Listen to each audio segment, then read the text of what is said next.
नमस्कार दोस्तों, स्वागत है आपका। आज हम लोग सिंधु घाटी सभ्यता या हड़प्पा सभ्यता के बारे में बात करेंगे। इससे पहले हम लोगों ने पाषाण काल के बारे में देखा था। पाषाण काल में हम लोगों ने पूरा पाषाण काल, मध्य पाषाण काल एवं नव पाषाण काल की बात की थी। नव पाषाण काल के बाद जब तांबे की खोज हुई और मनुष्य ने पत्थर के साथ साथ तांबे का भी प्रयोग किया, तो उससे हम लोग ताम्र पाषाण की संज्ञा देते हैं। क्योंकि पूरा पाषाण काल में, मध्य पाषाण काल, नव पाषाण काल में अधिकतर इन तीनों काल में पत्थरों का ही प्रयोग होता था, इसलिए इसको पाषाण काल कहा गया। और पाषाण काल में पत्थरों के ही औजार बनते थे, पत्थरों के ही हथियार बनते थे, पत्थरों के बीच में ही मनुष्य निवास करता था, इसलिए उसे पाषाण काल कहा गया। और जैसे ही जब मनुष्य ने धातु की खोज की, धातु प्रचलन में आया, तो वहाँ से ही पाषाण काल का अंत हो जाता है और उस धातु के नाम से उस युग को जाने देने लगता है। जैसे मनुष्य ने सबसे पहले तांबे का खोज किया, तो उसे तांबे के साथ साथ कुछ समय तक पत्थर के उपकरण भी चलते रहे, मतलब तांबे और पत्थर के हथियार और औजार साथ में चलते रहे, इसलिए उस युग को ताम्र पाषाण काल कहा गया। और जब मनुष्य ने तांबे के साथ एक नई धातु, तीन को मिला के एक नई धातु कांसा बनाई, तो उसे कांस्य युग कहा गया। तो आइए फिर से हम देखते हैं। पहले हम लोग देखा पाषाण काल।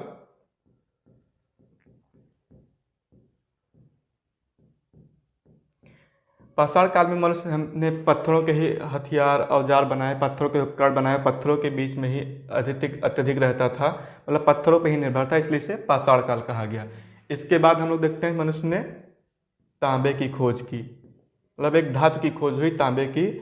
और तांबे के खोज के बाद तुरंत तांबे का इतना व्यापक प्रचलन नहीं हुआ, तांबे के साथ साथ पत्थर के भी हथियार औजार चलते रहे, तो इसलिए इसको ताम्र पाषाण काल कहा गया। ताम्र पाषाण काल। और इसके बाद हम लोग देखते हैं मनुष्य ने तांबे के साथ एक धातु टीन मिला के एक नई धातु कांसा बनाई। जिस युग में जिस काल में कांसे का प्रयोग हो रहा था, उसे हम लोग कांस्य युग कहते हैं। ये हड़प्पा सभ्यता कांस्य युग से ही संबंधित थी। ये तकनीकी दृष्टि से देखें तो सबसे पहले ताम्र पाषाण काल आना चाहिए, क्योंकि पहले तांबे का खोज हुआ था, फिर तांबे के साथ मिला के टिन को मिला के तब कांसा बनाया था। तो इसलिए तकनीकी दृष्टि से देखें तो पहले ताम्र पाषाण काल आना चाहिए, फिर कांस्य युग आना चाहिए। लेकिन भारतीय इतिहास में हम लोग पहले कांस्य युग के बारे में पढ़ते हैं, फिर उसके बाद ताम्र पाषाण काल के बारे में देखते हैं। तो आइए देखते हैं हम लोग हड़प्पा सभ्यता के बारे में। आइए अब देखते हैं हड़प्पा सभ्यता क्या है और इसकी खोज कैसे हुई। तो इससे खोज से संबंधित कुछ प्रमुख व्यक्ति हैं: चार्ल्स मैसन, अलेक्जेंडर बर्न्स, बर्टन बंधु, अलेक्जेंडर कनिंघम और सर जॉन मार्शल। ये प्रमुख व्यक्ति हैं जो इसकी खोज से संबंधित हैं। आइए देखते हैं चार्ल्स मैसन के बारे में। चार्ल्स मैसन एक ब्रिटिश यात्री थे। इन्होंने 1826 में हड़प्पा की यात्रा की। जब इन्होंने हड़प्पा की यात्रा की तो इन्होंने वहाँ पे कुछ पुराने टीले देखे। तो इन टीलों को देखकर इन्होंने बाद में 1842 ईस्वी में एक लेख प्रकाशित किया। उसमें इन्होंने बताया कि ये टीले किसी पुराने राजमहल के अवशेष हैं। फिर से देख लेते हैं। 1826 में चार्ल्स मैसन, जो कि ब्रिटिश यात्री थे, इन्होंने हड़प्पा की यात्रा की और इन्होंने वहाँ पे कुछ पुराने टीलों को देखा। उन टीलों को देखकर 1842 में इन्होंने एक लेख प्रकाशित किया और उस लेख का नाम था नैरेटिव ऑफ जर्नीज। इसमें उन्होंने लिखा कि यहाँ पे कुछ ये जो टीले थे ये किसी पुराने राजमहल के अवशेष थे। ये है अलेक्जेंडर बर्न्स। अलेक्जेंडर बर्न्स 1831 में इन्होंने पंजाब के महाराजा रणजीत सिंह से जब मिलने जा रहे थे, तो इन्होंने भी रास्ते में इनकी नज़र उस टीलों पे पड़ी। तो इन्होंने भी बताया कि ये टीले किसी पुराने महल के अवशेष हैं। और इसी तरह बर्टन बंधु। ये बर्टन बंधु दो भाई थे, एक का नाम था जेम्स बर्टन और एक थे विलियम बर्टन। ये दो भाई थे।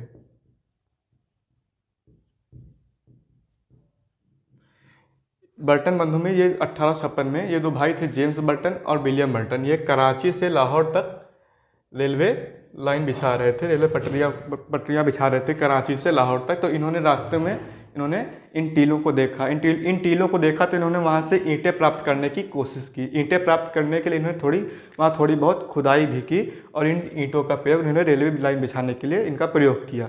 तब जब इन्होंने कुछ खुदाई की तो वहाँ पर इनको किसी पुरानी सभ्यता के दबे होने का आभास हुआ। लेकिन ये इंजीनियर थे, कोई पुरातत्ववेत्ता नहीं थे, इसलिए इन्होंने इस पर ज़्यादा ध्यान नहीं दिया।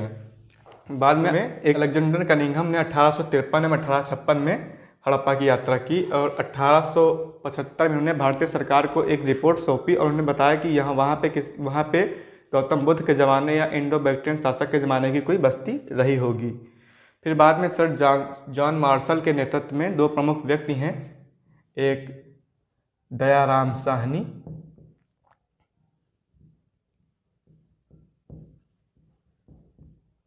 और राखाल दास बनर्जी।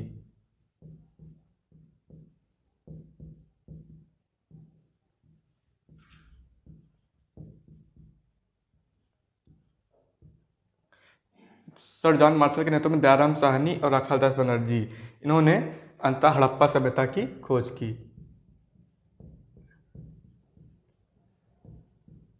दयाराम साहनी ने सर जॉन मार्शल के नेतृत्व में हड़प्पा सभ्यता की खुदाई की, उसकी खोज की। राखाल दास बनर्जी ने 1922 में, दयाराम साहनी ने 1921 ईस्वी में हड़प्पा सभ्यता की खोज की थी और उसकी खुदाई शुरू की, और राखाल दास बनर्जी ने 1922 में मोहनजोदड़ो की खोज की।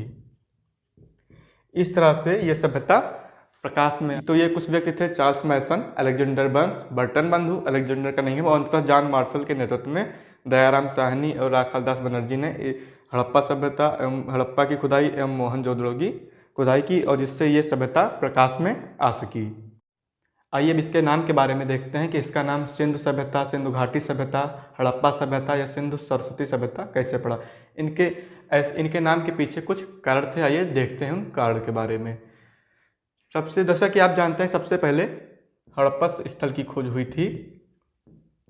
सबसे पहले हड़प्पा की खोज हुई और उसके बाद फिर मोहनजोदड़ो की।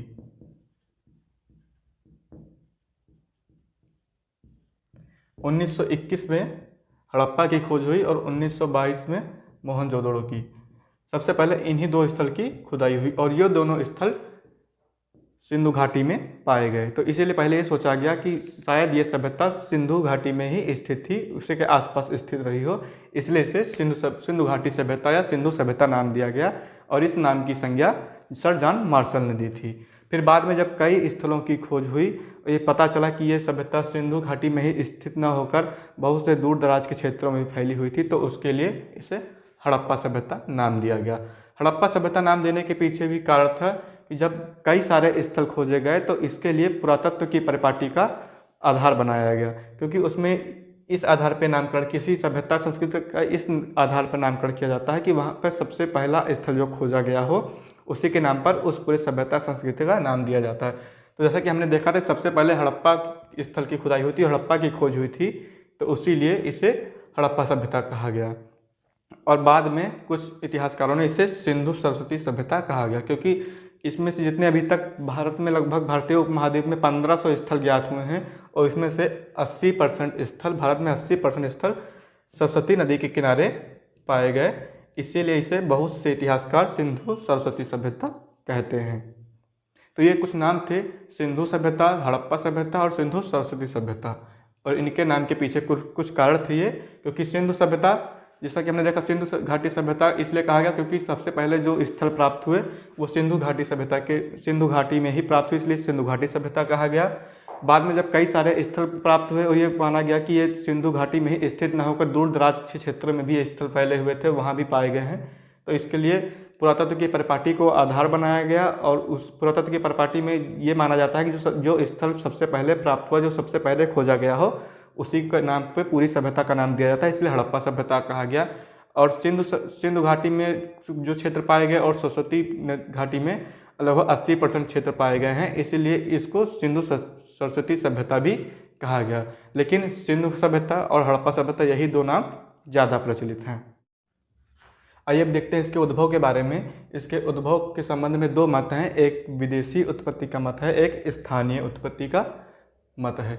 इसके उद्भव के संबंध में जो विवाद है वो मुख्यतः इस कारण से है क्योंकि हड़प्पा सभ्यता की जो लिपि थी वो पढ़ी नहीं जा सकी, और एक मुख्य कारण और है कि जो उस समय जो ब्रिटिश इतिहासकार थे वो इतनी विकसित सभ्यता का श्रेय, उसकी इतनी विकसित सभ्यता की स्थापना का श्रेय भारतीयों को नहीं देना चाहते थे, क्योंकि इस सभ्यता की जब खोज थी उसमें भारत पर क्योंकि जब इस सभ्यता की खोज हुई तो उस समय भारत ब्रिटिश का उपनिवेश था और वो हमेशा से यही कहते आ रहे थे कि भारतीयों को हमने सभ्य बना। एक हजारों साल पहले इतनी विकसित सभ्यता थी, इसका श्रेय वो भारतीयों को नहीं देना चाहते थे। इस कारण से ये मुख्य विवाद था। तो आइए देखते हैं विदेशी उत्पत्ति का मत और स्थानीय उत्पत्ति का मत। विदेशी उत्पत्ति के मत में मुख्यतः जॉन मार्शल थे, मॉर्टिमर व्हीलर थे, क्रेमर थे और गॉर्डन चाइल्ड थे। मॉर्टिमर व्हीलर ने कहा था इसके विकास की प्रेरणा मेसोपोटामिया से मिली हो। इनका मानना था कि हड़प्पा सभ्यता जो है इतनी विकसित इसलिए हुई क्योंकि उसके विकास की प्रेरणा इसे मेसोपोटामिया से मिली थी। और गॉर्डन चाइल्ड महोदय थे, इन्होंने कहा हड़प्पा सभ्यता जो इतनी विकसित हुई ये मेसोपोटामिया की संस्कृति की देन थी, मतलब मेसोपोटामिया की वजह से ही हड़प्पा सभ्यता विकसित हुई। मॉर्टिमर व्हीलर और गॉर्डन चाइल्ड दोनों का यही मानना था। और यदि स्थानीय उत्पत्ति का मत था तो इसमें Walter Fairservis, Amalananda Ghosh, Rakhal Das Banerji और रंगनाथ राव आदि थे। फेयर सर्विस महोदय ने कहा था कि हड़प्पा सभ्यता का विकास बलोची संस्कृति से हुआ था और अमलानंद घोष का कहना था कि हड़प्पा सभ्यता का विकास सोथी संस्कृति के हुआ था। और राखाल दास बनर्जी थे, इन्होंने कहा था कि सिंधु सभ्यता के निर्माता द्रविड़ थे। तो ये थे कुछ विदेशी उत्पत्ति और स्थानीय उत्पत्ति का मत। यदि हम विदेशी उत्पत्ति के मत की अगर हम सीमाएं देखें कि इसका विकास मेसोपोटामिया से हुआ था या नहीं हुआ था, उस समय हड़प्पा सभ्यता के समकालीन कुछ सभ्यताएं और थीं, जिससे मेसोपोटामिया की सभ्यता, मिस्र की सभ्यता आ रही थी। जब तक हड़प्पा सभ्यता की खोज नहीं होती, यही दो सभ्यताएं प्राचीन मानी जाती थी। भारत की सभ्यता इतनी प्राचीन नहीं मानी जाती, लेकिन जब हड़प्पा सभ्यता की खोज हुई तो भारतीय सभ्यता भी उनके समकालीन आकर खड़ी हो गई। आइए देखते हैं कि इसकी उत्पत्ति मेसोपोटामिया से हुई थी या नहीं। आइए इसकी सीमाएं देखते हैं।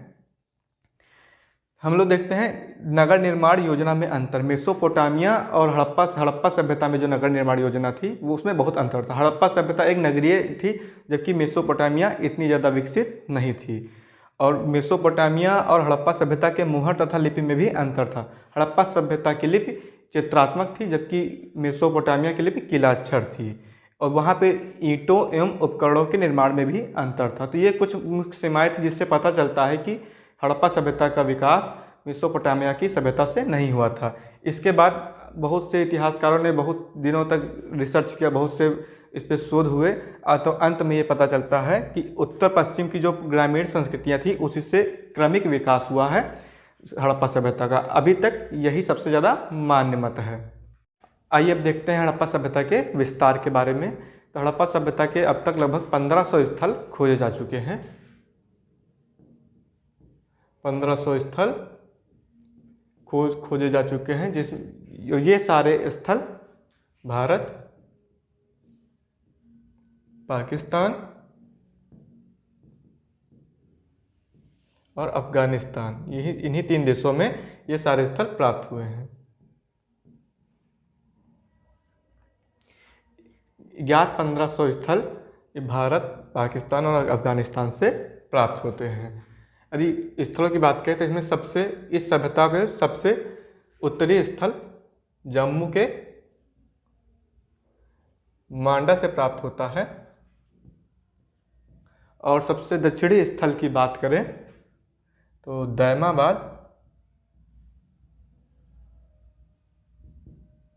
महाराष्ट्र के दैमाबाद से प्राप्त होता है। और पूर्वी स्थल उत्तर प्रदेश के आलमगीरपुर,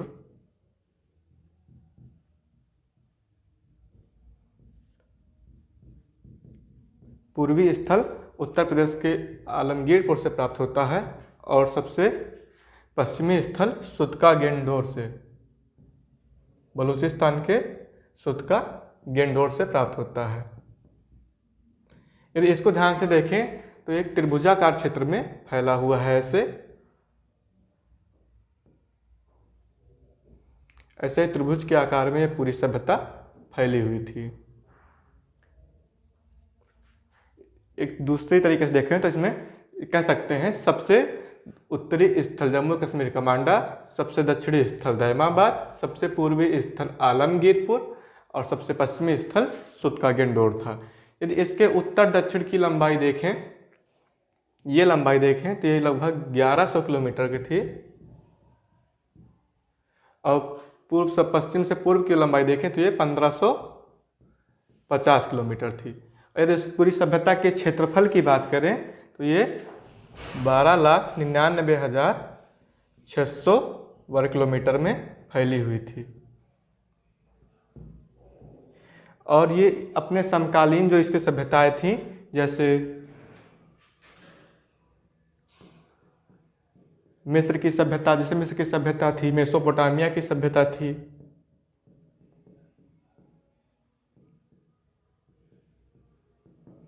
इससे कई गुना बड़ी थी। यदि इन दोनों सभ्यताओं को मिला दें तभी ये इन दोनों सभ्यताओं कुल सभ्यताओं से 12 गुना बड़ी थी सिंधु घाटी की सभ्यता, यानी ये अपने समकालीन सबसे बड़ी सभ्यता थी। यदि मिस्र और मेसोपोटामिया दोनों सभ्यताओं के क्षेत्रफल को मिला लें तब भी उनसे 12 गुना ज़्यादा ये सभ्यता बड़ी थी। आइए फिर से देख लेते हैं। इसके लगभग 1500 स्थल ज्ञात हो चुके हैं जो भारत, पाकिस्तान और अफगानिस्तान से, इन्हीं 3 देशों से प्राप्त होते हैं।